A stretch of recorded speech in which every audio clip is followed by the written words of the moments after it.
Good.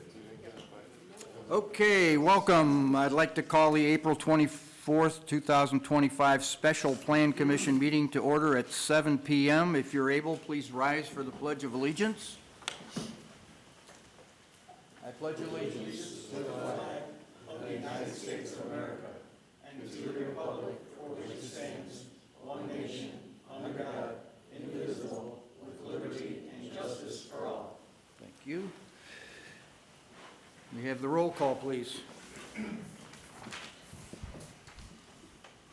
Bill Thomas. Here. Ken Carroll. Here. Cheryl Slabazeski. Here. Angelo DeSerio. Here. Jeff Peterson. Here. Marty Flynn. Here. John Stanton. Here. Okay, thank you. First order of business is to approve the minutes from our previous two meetings. Can I have a motion, please, to approve the minutes from the Plan Commission meeting held on March 13th, 2025? So moved. Motion by Angelo Serio and Jeff. Commissioner Peterson, roll call, please. Angelo DeSerio. Yes. Jeff Peterson. Yes. Marty Flynn. Yes. John Stanton. Yes. Ken Carroll. Yes. Cheryl Slabazeski. Yes. And Bill Thomas. Yes. Motion carried. And now can I have a motion to approve the minutes from the Plan Commission meeting held on March 27, 2025? Was that a special? I better put special in the title there, Special Plan Commission meeting. Moved. Motion by Commissioner Carroll, Second. second by Commissioner Peterson. Roll call, please. Ken Carroll. Yes. Jeff Peterson. Yes. Marty Flynn. Yes. John Stanton. Yes. Cheryl Slabazeski. Abstain. Angelo DeSerio. Yes. And Bill Thomas. Yes. Motion carried. Okay, next item is new business. We have one case on the agenda for tonight. A public hearing and consideration of case SU-25-2-4-1, a request of Hendrickson USA LLC seeking approval for a special use permit and variations for a new solar array which is classified as a utility facility under the Crest Hill zoning ordinance on a 4.8 acre area of land in an M2 general manufacturing district located at 501 Caton Farm Road in Crest Hill, Illinois.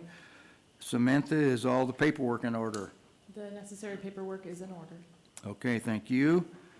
Then I would like to have a motion to open the public hearing for case SU-25-2-4-1.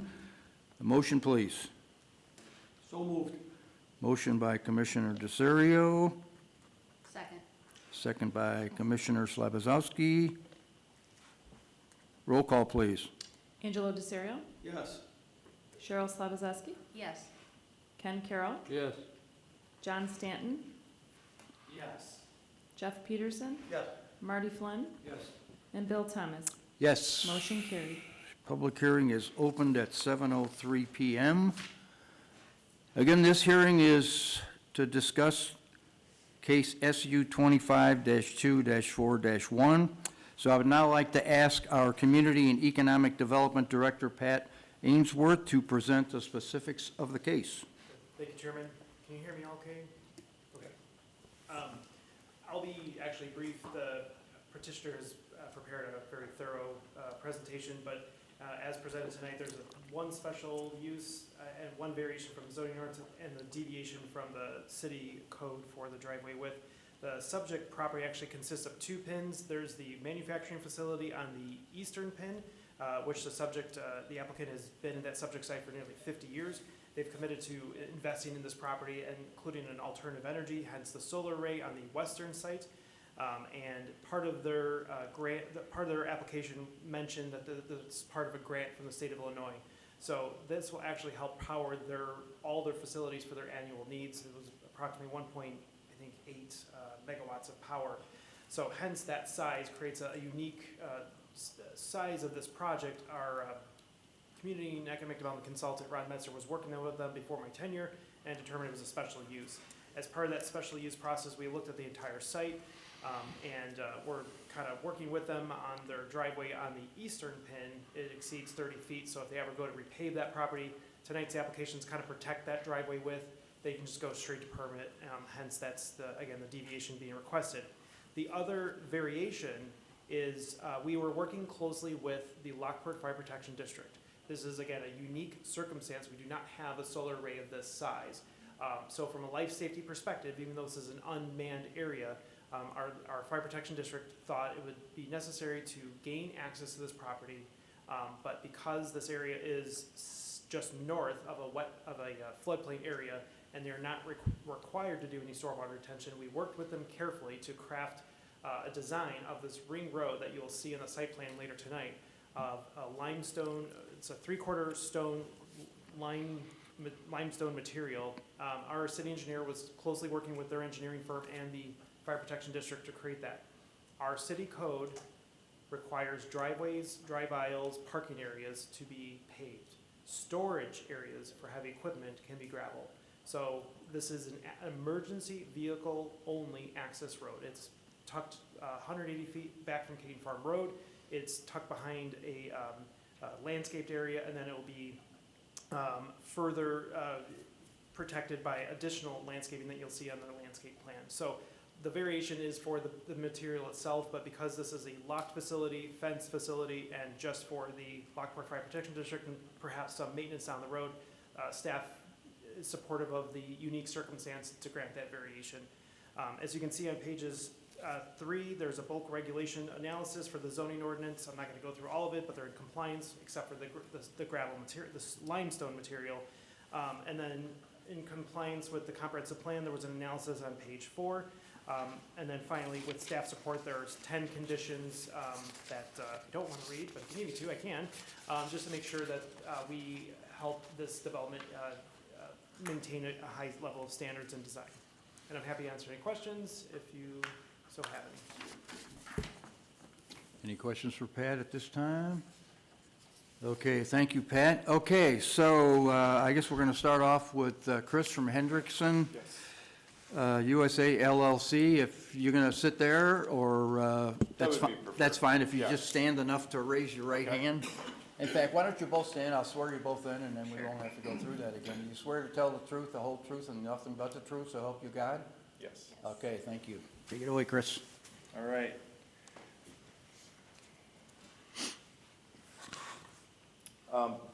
Good evening, everybody, and thank you for hosting this event, for scheduling the kind of special meeting for us to get together and talk about this.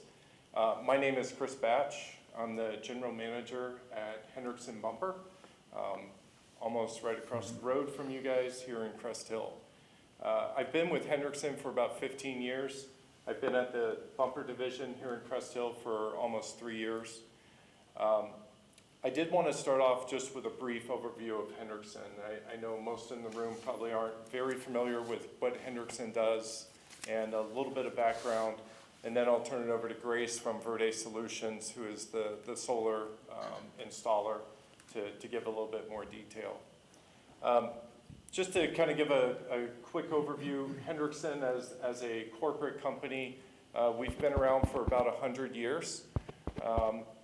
We've always been focused on the truck industry. We actually started off at the beginning manufacturing trucks for the trucking industry, and then eventually we evolved into focusing more on part or subsystem supply to the heavy truck industry. Our main focus is suspension, axles, trailer axles, leaf springs, elastomer components, and probably to my team in the room, most importantly, the bumpers, which is what's made right down the road. Little quick overview of the company. So the company is family owned. We are privately held. So we do keep most of our information pretty close to our vest. So if there are questions regarding the company, we'll try to answer it as best as we can. We are owned by the Bowler Company, which is a family-owned company.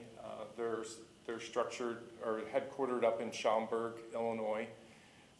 Globally, we have about 6,000 employees, about 30-plus locations worldwide. Most of the locations that we have within our facilities are there to provide in-country manufacturing and supply to our customers. So if you look at what Hendrickson USA mainly does, we export more than we import from that perspective.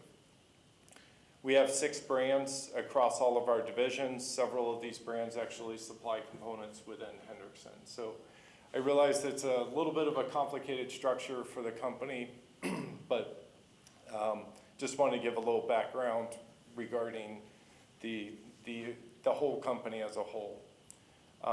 Jumping into our division that's at the Crest Hill facility, we are the Hendrickson Bumper Division. So we have about 150,000 square feet, and that's divided over 2 facilities. We have Crest Hill and a facility in Dayton, Ohio. Dayton, Ohio facility is primarily just a distribution center.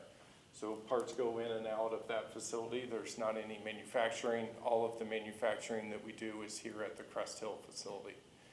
We currently run, excuse me.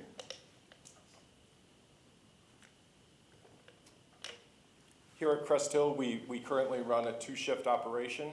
We have about 90 people on staff between those 2 shifts. The majority of our staff is on the first shift. I think Patrick kind of alluded to that Hendrickson's been a part of the community for a very long time, close to 50 years. The Hendrickson company acquired that facility back in 1977. So we have been embedded into Crest Hill since 1977. We have all the functional support functions within that facility. We do not rely on our corporate divisions for most of our day-to-day activities. So we do have operations, engineering, quality, marketing, all of those aspects that are under one roof. We are a tier 1 supplier to most of the OEMs, and I'll jump into a little bit more detail to shed a little bit more light on kind of what kind of products that we do and what our specialty is. We do make about 100,000 bumpers a year. If you're familiar with the Class 8 industry or the heavy truck industry, it's anywhere from 250 to 300,000 trucks that are made a year, just to put that in perspective. The core values at our facility, number 1 priority is safety. Number 2 is quality, and then innovation. When we look at the competitive market of the bumper field, we are leading the way in innovation. And the next step for us is from a sustainability aspect, which is why we're here today. We do hold several certifications within this facility. IATF, which is a quality process control standard that we do hold, that is the highest level for our industry. ISO 14001, that is an environmental standard that we are certified to. VPP STARS certification. This is an OSHA-funded program or an OSHA-provided program. We are the only manufacturer within North America that has been awarded this certification. This certification is for companies that go above and beyond the minimum standards for safety,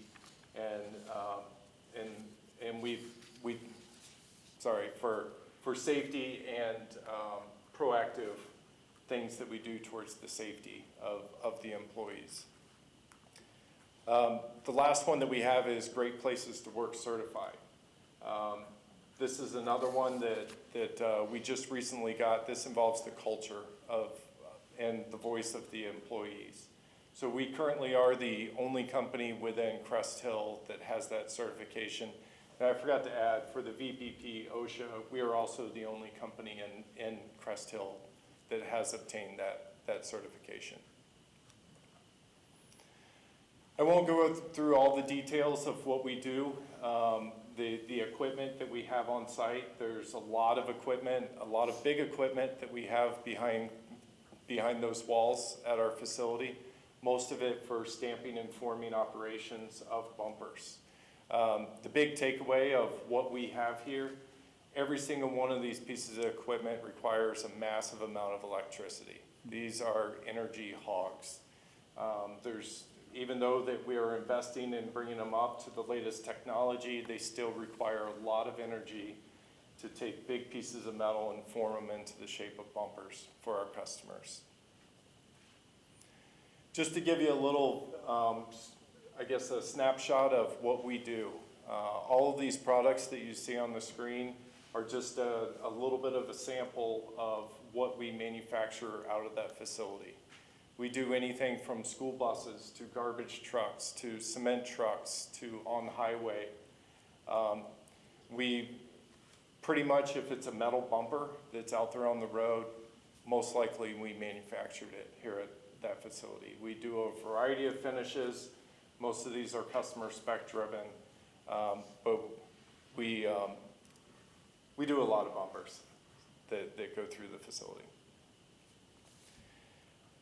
The main reason what prompted this project was driven by the customers.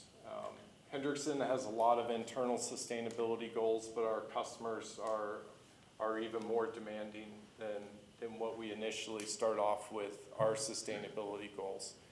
In the last 5 years, several customers have taken the requirement that companies have to have advancement in sustainability and targets towards carbon neutral to be able to be awarded new business.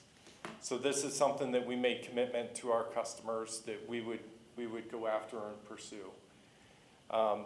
As I mentioned, a lot of our equipment is electric driven. The presses, the robots, the laser cutters, all of that is utilizing electricity. So our biggest opportunity for the next step towards carbon neutrality is electricity. So that's the main reason why we wanted to go after this solar. So back in 2022, we created this 5-year major investment plan that we presented to the board of directors. A lot of this involves new equipment, but it also aligns with the sustainability goals of the customers. All of this with the intent of maintaining our position here in Crest Hill and growing our business here across the industry. So as a result of what we put together, including our commitment to our customers that we were going to install a solar, we're currently facing about a 50% growth for that facility. If you go back and you look at the history of the facility has not seen that level of growth ever since we started that business. So we are on the brink of a very massive growth plan that we are going through and executing. All of this is a result of all the investment that we put forward, the sustainability aspects and the customers, and it aligns with our customers' goals. Just a little bit about some of the recent investments that were included in this 5-year plan. High tonnage deep draw presses. For those of you, I definitely welcome anybody to come by and stop in for a tour. The equipment that we have are just massive pieces of machine. Most of the press beds that we have can fit a full-size car inside the press bed. So the full-size equipment is 20, 30 feet tall, a couple 100,000 pounds. So we're talking about very big equipment that uses a lot of electricity. We completed the building expansion. Some of you may or may not be aware of that. On the back side of the building, that we were able to increase our capacity. We added in a fiber high-speed laser that was recently commissioned. We have another deep draw press that's currently being installed within the next couple months. A robotic buffing cell, and the last piece of this equation for what we're working on right now is the solar field. So the result of all of these is not only increasing our capabilities, but it's also increasing our sustainability. We're trying to maintain our leader position within the bumper industry, and this is only going to further separate us from our competition and drive more business towards our facility. I wanted to talk a little bit about the selection process here with Verde, just to kind of give you guys a little bit of reassurance that we did do our due diligence, that this wasn't something that we picked out of the back of the yellow pages.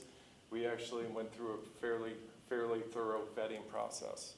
We started off with 4 major solar installers that do commercial solar installation here within the Chicagoland. We established several requirements, engineering and installation to be at one-stop shop. Surprisingly, as we learned, that's pretty rare within the solar industry. There's not many companies that do these together. Most of them outsource one or the other. We wanted one person to be able to call if there's a problem with the engineering, the installation, the service, the warranty, everything, all in one stop. We wanted somebody local that was within 100 miles. They could be on site as needed. We also wanted demonstrated local performance. I think Grace will touch on a few of those in her presentation that she'll share with you.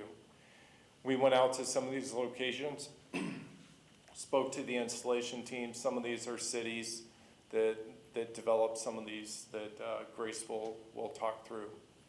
We also needed help with the incentives. If you're not in the solar industry, it's a little daunting to go through all of the different, the building permits, the incentives, all the requirements to be able to meet those.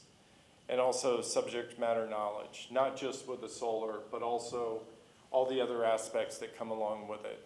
For example, Patrick referenced the fire code and what is the requirements for those. We wanted people with those expertise.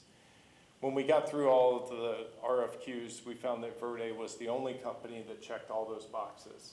And they were very well reputable in all of them. So that's why we decided to select Verde. So as we pulled together the business case, we presented to our board of directors. As we have progressed this, it's been almost 8 months since we presented the solar field to the board of directors and received their approval. We've been trying to make sure that we meet the timing that we committed to on the board of directors. A lot of this is tied to very tight timing on the solar incentives, whether it's state, federal, there's a wide range. I think also a utility one.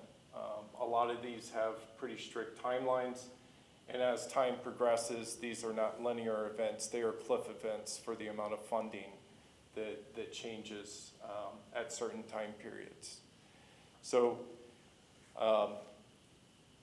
really what we wanted to stress to this group here is the balance of everything that we tied together with the investment costs, the timing, the incentives, the payback. All of that was factored into this. So we definitely appreciate you guys taking this time to meet with us under this circumstance. So in summary, before I turn it over to Grace, Hendrickson is dedicated to advancing our manufacturing technology and sustainability. We know that this will be the next step to put us completely at the leaderboard for our industry, for where we're looking to go long term. We're also dedicated to investing in the Crest Hill. The amount of money that has been dumped into this facility is probably equivalent within the last 3 or 4 years is equivalent to the last 15 years prior. So the Bowler family, the Hendrickson company, is dedicated to adding jobs here within Crest Hill, making major investments, and advancing our technology. The last thing, just as we advance this technology and sustainability, we have full confidence this is only going to further grow our business and bring more jobs to the community. So with that, any questions for me regarding Hendrickson before Grace kind of steps in? I'm just kind of curious, with all this talk going around these days about tariffs and you relying on export business so much, how does any of that affect your business? At the corporate level, that definitely does. That's more of an impact. Our division, the bumper division, 98% of ours is picked up by US-based customers. So we are not faced with the tariffs as much, which definitely puts us in a greater position versus our competitors that are outsourcing a lot of these, whether it's the paint or the chrome process or things like that, that are being outsourced across the borders. So from our standpoint, we are very well positioned from the tariff aspect because all of our processes are here in the US. And then all of our customers are also here in the US. They're US-based customers. So great question, but we think the impact is going to be very minimal to us. If anything, it's going to be favorable to Good. Hendrickson. Okay, thank you. I was just curious what the cost savings would be by using solar panels. Being the, I don't think I can share that number. Okay. Being the privately held company with the amount of the amount of electricity that we're going to be saving, yeah, unfortunately, I can't share that. Okay.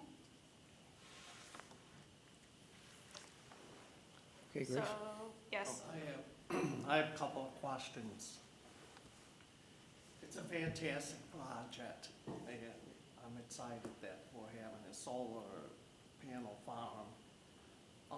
Reading through this report, on page 30 regarding system removal, not that you have any plans on removing it, but technology has been improving over time, especially renewable energy. Sure.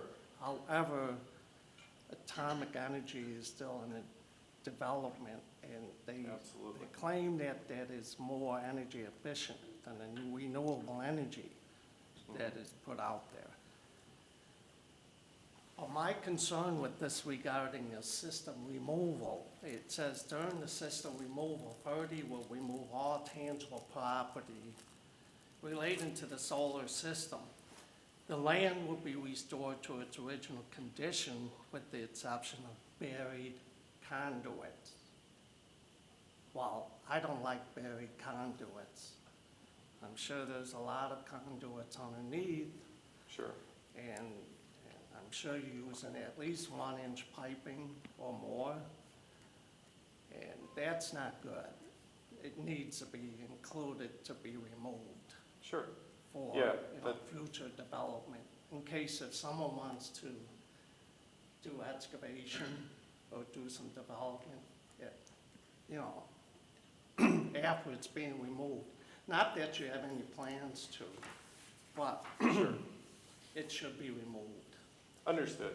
I think that's acceptable to include in. From our perspective, the solar disposal technology continues to evolve almost on a daily basis on what type of recyclability. That's why I think it was difficult for us to really put together a plan of what that would look like from a removal and disposal and the recyclability.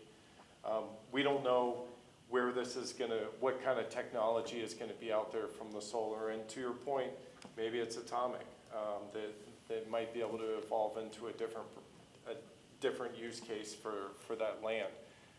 From our side, I know Hendrickson, based off of everything that we do, we typically go after what is the most sustainable or environmentally friendly option. And that is everly changing from a day-to-day perspective. I know Grace will touch on this a little bit.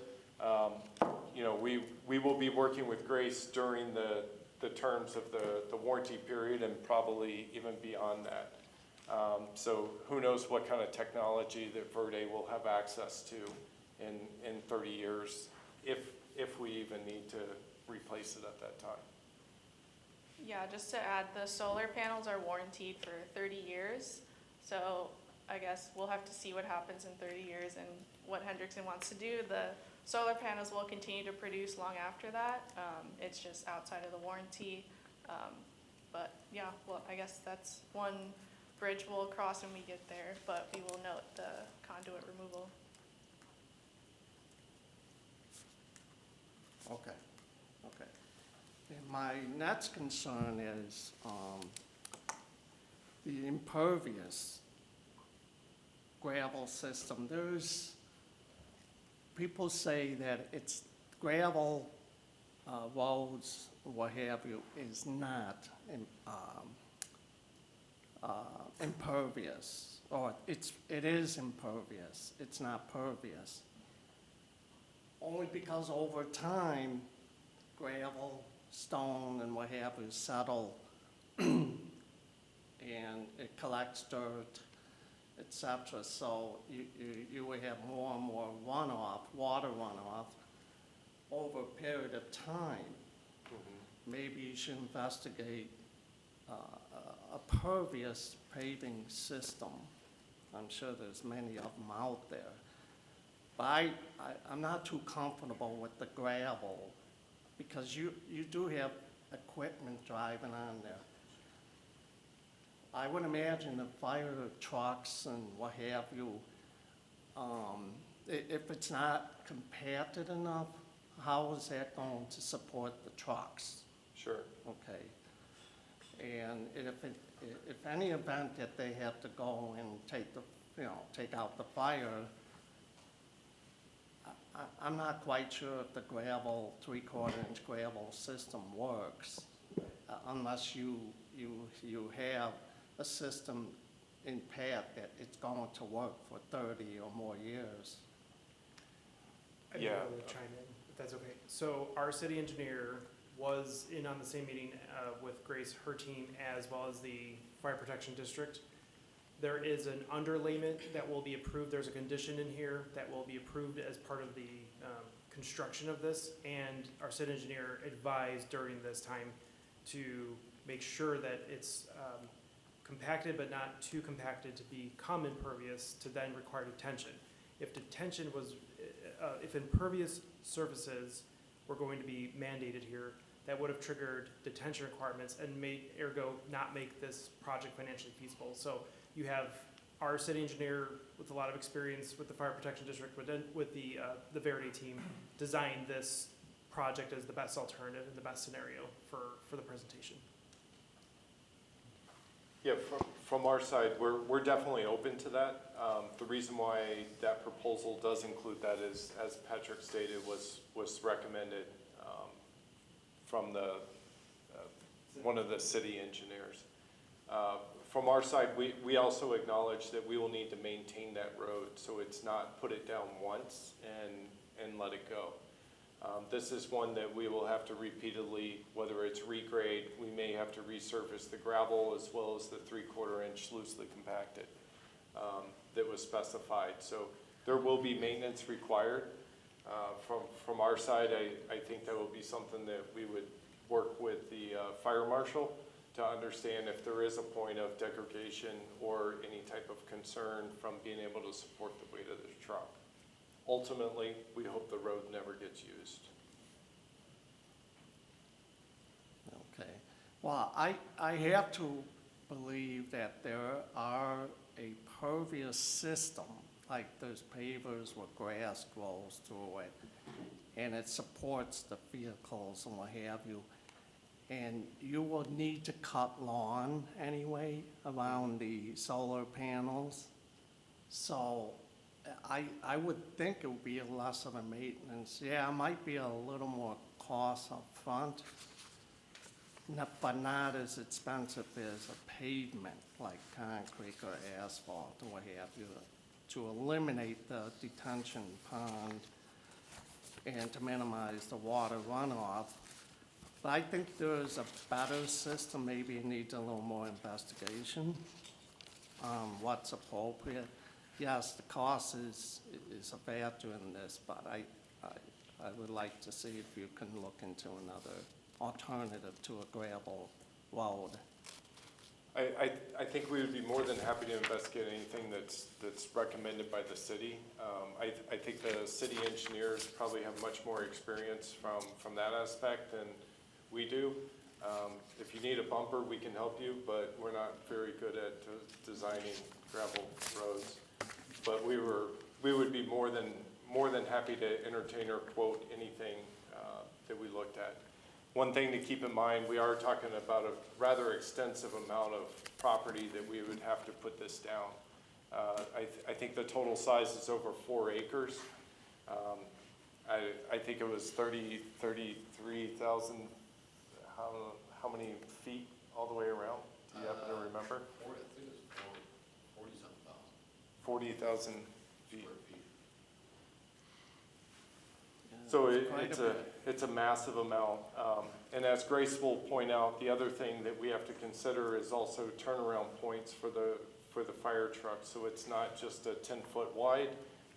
The fire truck has to be able to swing the entire ladder around it, which made about 20% more road surface that would be required out there. So from our perspective, we would definitely entertain and quote anything that was recommended as alternatives to that. I'm sure you guys have a solution for it and looking forward to, to make it work. Just my request to take a little more, scrutinize it a Sure. little more, so it doesn't become a thorn in your gut. Absolutely. If issues come up later on, so. Thank you. Anybody else? Okay, Grace. Okay, thank you. So just a little bit more about Verde Solutions. We were founded in 2012. We're based out of Chicago downtown. Really, we have done over 2,000 energy projects in 48 states. We have in-house NABCEP certified, that's a solar certification, and OSHA certification as well. And then the biggest selling point for us is that we do turnkey project delivery. So as soon as our clients sign the contract, we handle it all the way until the system is turned on, and then we also provide post-solar support once it is energized. And as Chris mentioned too, our install team is in-house, which, like he said, is rare in Chicago. Here are some examples of similarly completed projects. So we did one for Thalen Sand and Gravel out in Lakemore. This was at a gravel pit. We did one for the Manuka wastewater treatment plant, butting up against the residential neighborhood there. And then we also had some landscaping and fencing required, you can see here. And then we also completed the College of Lake County up in Grays Lake. This was a 13 roof system in addition to a megawatt ground mount system.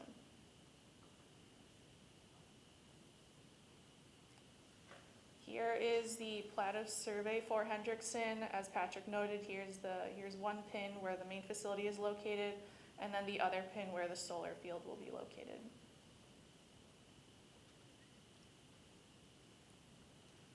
Here is the current site. This picture was taken October 10th, 2024 from our satellite software. There are some trees here that have since been cleared, and then if you remember this reference point A, we have some pictures here. So looking west from the gate, you can see it's an open field. And then looking north to Caton Farm Road, there's already a screening of trees on the road.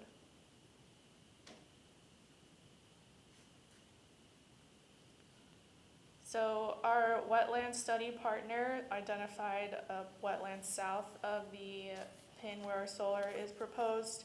And so they actually performed the wetland study on Tuesday. And so we're just awaiting the results. The reason we had to wait was just to seasonal reasons. And then we do have a note that the solar array location is contingent on the final wetland study results. So we will move the array as needed based on the results.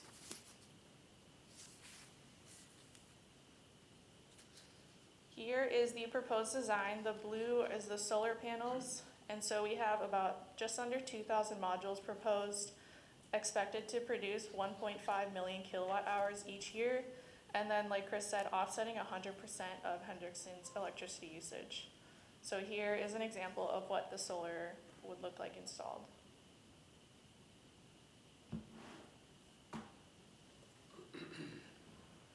Here is the overall electrical plan. Some things to note is there will be a fence connecting the west fence line and the east fence line.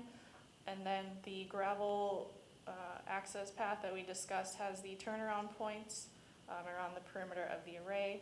And then there's also a south fence line boundary.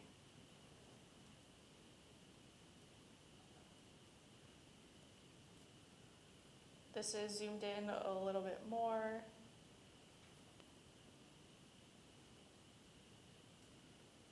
Here is a racking elevation, so the panels are tilted at 30 degrees to the south, and there's about 19 feet in between each row.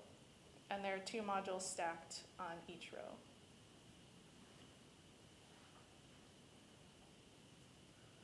Here is an elevation of the typical fence details, so the access gate will be 16 feet wide, based on the Lockport Fire Protection District advice. And then the general fence will be 6 feet tall with 1 foot of barbed wire.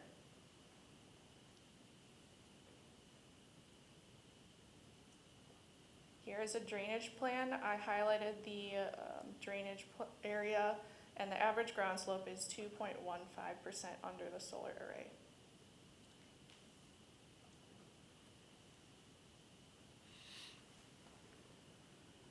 Here is a clip of the landscaping proposed. So we have about 216 new plants as required by the ordinance. And so you can see a lot of them are focused towards the north, further screening the array from Caton Farm Road. And then a handful of plants and shrubs, trees and shrubs on the south portion of the facility. And then underneath the array will be a solar pollinator friendly mix, seed mix.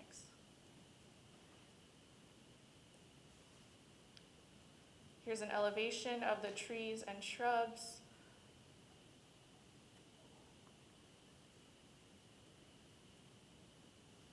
Here is a list of the 216 new plantings. So we have 168 new trees proposed and 48 shrubs.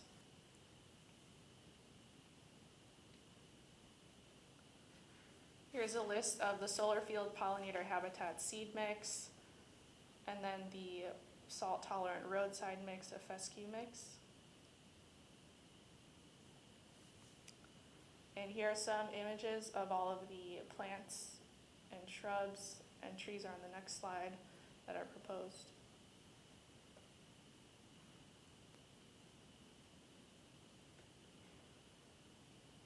And then the gravel access path, here is a cut sheet or an elevation view of the 3/4 inch limestone gravel loosely compacted with a subgrade fabric. Here's a snip showing we did measure and take into account the truck turnaround radius, and then just a general plan of the gravel access path as well.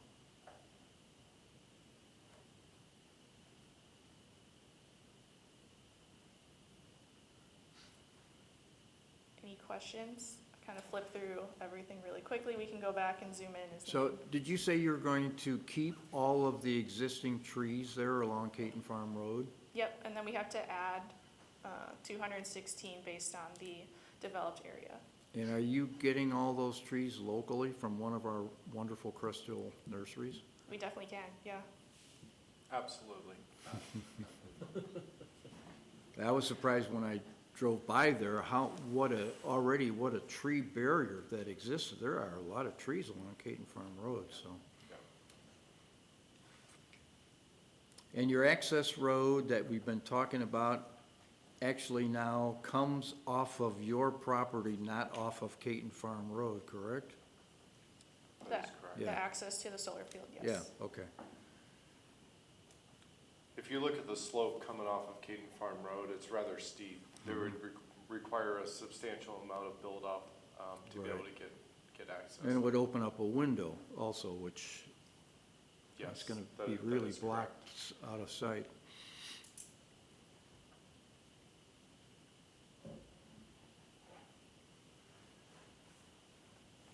No, it looks very well thought out.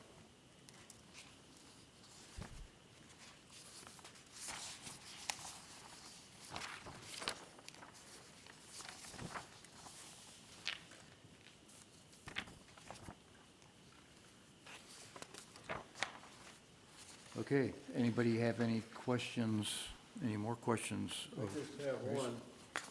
What's underneath the panel? Is that gonna be gravel or grass? It's gonna be underneath it? grass and that pollinator-friendly seed mix. Okay.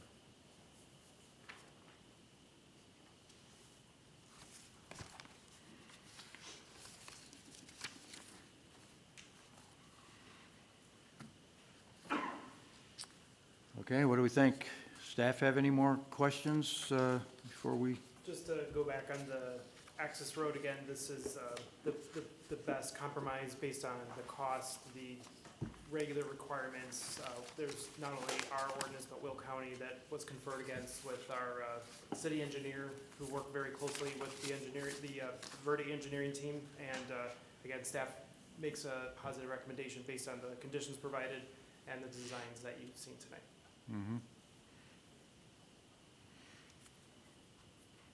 Yeah, I take a lot of confidence that our engineer and the Lockport Township Fire Department has reviewed that in detail, to Commissioner Stanton's concerns about the material being used, that they felt pretty good to start off with that the way it is. And to your point, let's hope they never have to use it. It's not like it's going to be a high-traffic area, but if they have to, we certainly don't want them to get stuck and not be able to get to where they need to go around there. So,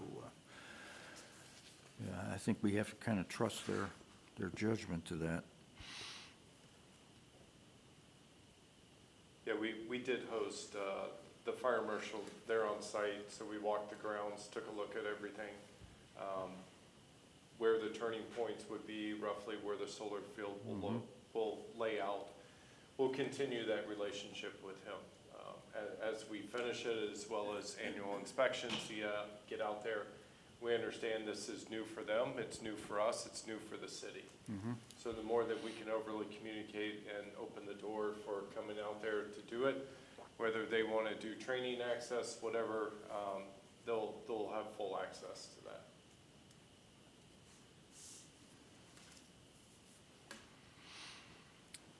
Okay, are we good? Any more questions? And looking around the audience, unless my wife wants to say something, I don't see anybody else here that's not part of Hendrickson. So I just have to ask, is there anyone in the audience that wants to come forward and make a comment or a question on this particular case? And I see none.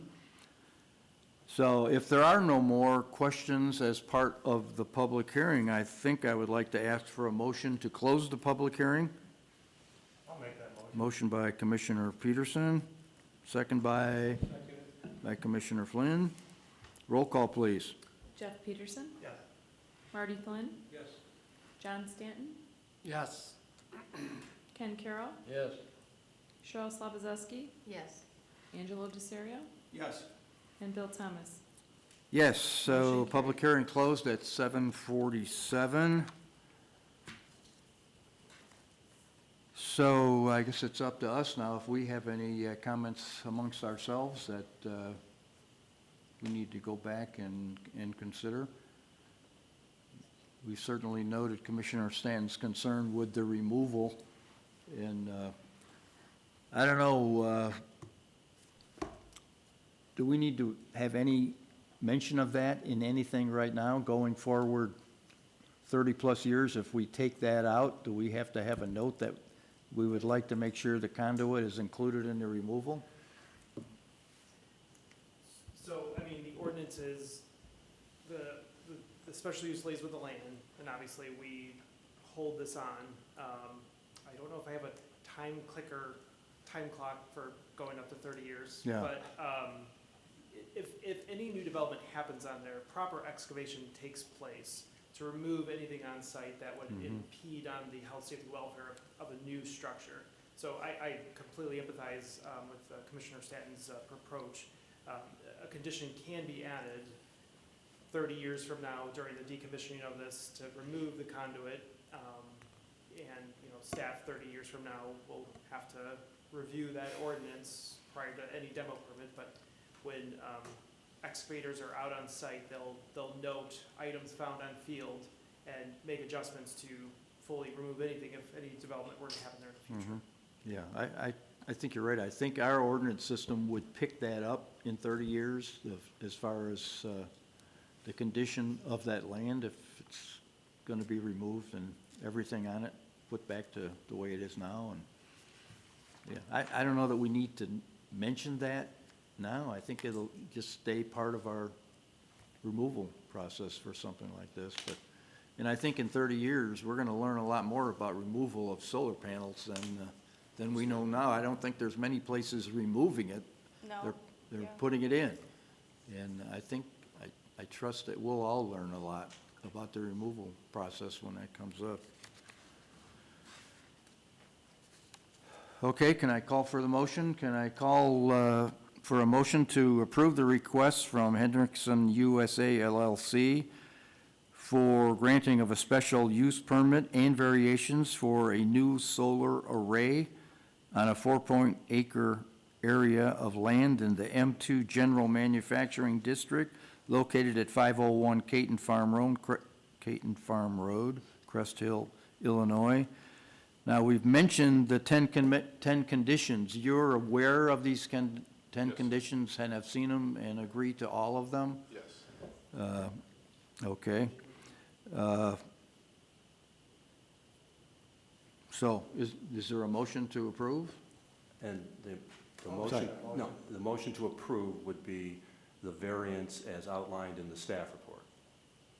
Yes, Yeah. correct. Thank you. You're going to make that motion, Commissioner Peterson? I'll Second. second. I'll keep doing Cheryl. Commissioner Slabozowski, second. Roll call, please. Jeff Peterson, Yes. Cheryl Slabazewski, Yes. Angelo Desario, Yes. Ken Carroll, Yes. John Stanton, Yes. Marty Flynn, and Bill Thomas. Yes, motion passed 7-0. Just please be advised that this item will be on the May 12th special, or not special meeting, sorry, the regular session, or work session for city council. It's been a long day. So we will, staff will be in communication with your team on next steps. Okay, so let me finish up. Thank you, Pat. First of all, I want to thank and congratulate Hendrickson USA LLC for being a city of Crest Hill business for almost 50 years. On behalf of the Plan Commission, we thank you for being a loyal business to the city of Crest Hill, and we certainly want your business to thrive and continue to move forward with the future of technology, especially as it relates to renewable energy. We thank you very much for that. So I will say that the Plan Commission has approved the request from Hendrickson USA LLC for your special use permit, for your variations, and for the new solar array on the 4-acre farm of land, solar farm in the land of the M2 General Manufacturing District located at 501 Caton Farm Road, with the 10 conditions discussed earlier, and those conditions will be attached to our minutes of this meeting. And we will forward our recommendation to the City Council. The Plan Commission is only a recommending body, and it sounds like the City Council will hear your case at their work session on May 12th, so I encourage, and I'm sure you will be there to reiterate the terrific presentations that you both made. And again, I thank you for being a part of Crest Hill, and we look forward to this exciting new venture. Thank So you. thank you very much. Thank you. So we have other business to do. If you want to stick around, you're welcome to, but you can also feel free to get up and leave without disturbing us. That would be fine. All right. And we'll look forward to seeing you on May 12th. Thank you. Thank you. Thank you very much. So we have other business on our agenda. The first one being the presentation, discussion, and approval regarding the proposed amendments to the Plan Commission bylaws. And Mike, is there something you want to just make some comments on, or? Not really. I mean, this has already been vetted. The only change that it was made was there was, City Council clarified the ordinance with respect to compensation and the number of absences, so we've just incorporated the new ordinance by reference into this, and then I think we added a signature line for Patrick, since he's new as the actual director of Community and Economic Development, and then obviously the dates changed. But other than that, I think this is what you discussed and vetted, and everybody was okay with back in October. We just haven't had a meeting since then. Yeah, it's to, incredible that to approve It's it. taken So, us this long to get together to be able to approve it. So assuming everybody has had a chance to read it and is in agreement with everything we said there, I would like to have a motion to approve these bylaws, changes as presented. Motion by Commissioner Carroll, second by Commissioner Peterson. Any more discussion on it? Good to go. So roll call, please, Samantha. Ken Carroll, Yes. Jeff Peterson, Yes. Marty Flynn, Yes. John Stanton, Yes. Cheryl Slabazeski, Yes. Angelo DeSirio, Yes. Bill Thomas. Yes. Motion carried. Motion approved, 7-0. Okay, is there any other business? Commissioner DeSario, any other business you would like to present to the Plan Commission? Yes, there is, Mr. Chairman. To Chairman William Thomas, Chairman of the Crest Hill Planning Commission, as of tonight, at the close of business tonight, I am submitting my resignation as a commissioner to the Planning Commission. It's with a humble heart that I do this. I have been on this Planning Commission since, I believe, 2020, if not before that. I appreciate the knowledge I've received. I did submit a letter to you and Samantha and Christine Verche. This is not a resignation because of any ill will. It is a resignation because I was elected as alderman of Ward 1, and I cannot serve on both positions. You know, normally I would say, wow, we're really sorry to see you go, but in this particular case, we are very excited to see you now become a member of the Plan Commission.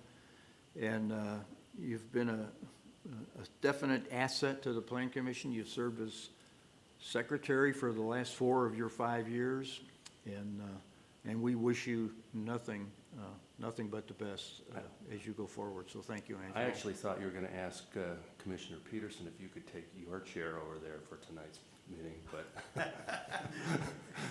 Yeah, so we have May, according to our new bylaws, the month of May is when we re-elect chairman, vice chairman, and secretary. So I think when we have our May meeting on the agenda, we will put election of officers should already be going to be on there. Patrick has just indicated that we apparently have no May agenda items, so it'll have to be June unless you want to meet just to reorganize. I guarantee we'll have at least one agenda item for June. Okay, oh, so we weren't able to pull that meeting to a special meeting later in the month? Staffing times and Okay, vacation all right, travel. well, that's fine, we'll put it on the June agenda. If we don't have a meeting, we don't need a secretary till then, so. Okay, well, that takes care of the other business. I don't see anybody out there to make public comments, so with no public comment required, can we have a motion for adjournment? And I have actually already penciled in that Commissioner DeSario is going to make the motion for adjourning this meeting, his last meeting. So moved. So I need a second. I'll second. Was that Marty? All right, Commissioner Flynn for the second. And can we have a roll call, please? Angelo DeSirio, Yes. Marty Flynn, Yes. John Stanton, Yes. Jeff Peterson, Yes. Ken Carroll, Yes. Cheryl Slabazeski, Yes. Bill Thomas. Yes, so Motion meeting adjourned at 7:58, 7:59. Let's make it 8 o'clock.